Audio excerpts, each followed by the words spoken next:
And here is the Vegan's Almanac for today, the 19th of May, 2025. It's the birthday of Derick K. Grant, born on this day in 1973.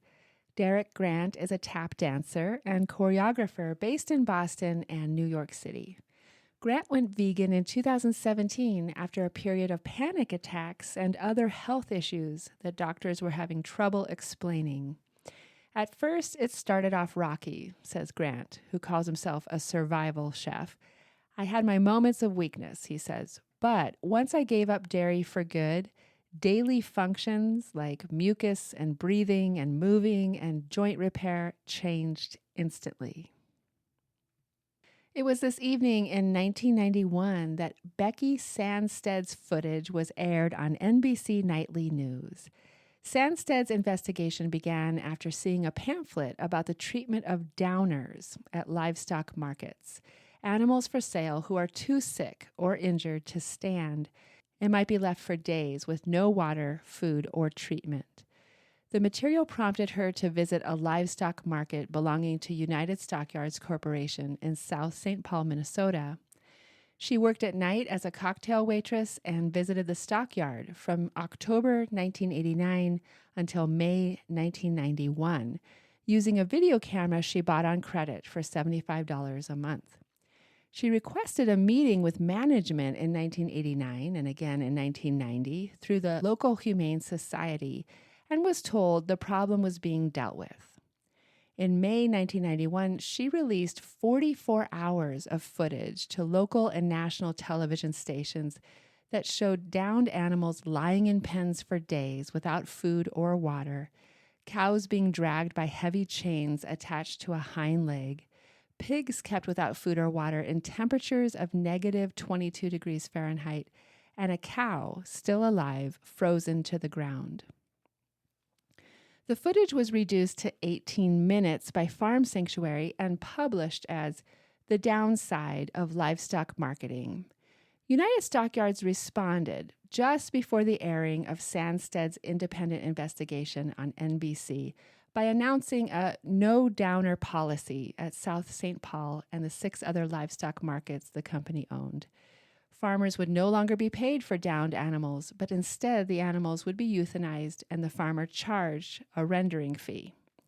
The company said Sandstedt had not influenced their decision, but had only determined the timing of their announcement. Farm Sanctuary later hired Sandstedt as an investigator. In 1991, she received the Animal Humanitarian of the Year award from the Animal Protection Institute. It was on this day in 2017 that 10-year-old Genesis Butler delivered her TED Talk entitled A 10-Year-Old's Vision for Healing the Planet, in which she explained the correlation between the environment and animal consumption. Genesis Butler is an environmental and animal rights activist and one of the youngest people to ever give a TED Talk. She stopped eating animals when she was 3 after finding out where her then-favorite food, chicken nuggets, came from.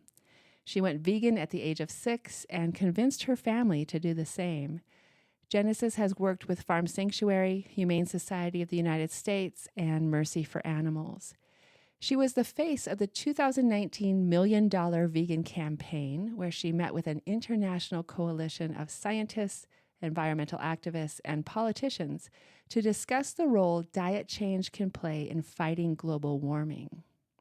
She began protesting corporations that exploit animals for profit like Ringling Brothers Circus, which has since announced it'll stop using animals in shows, and SeaWorld.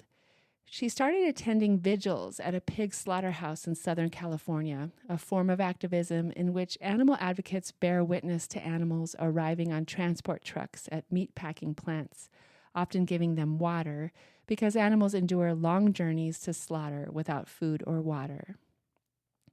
It's one of the last moments that pigs have with humans, Butler said, so at least they'll have one interaction with humans that care for them. And here is Matthew 21:14 through 16.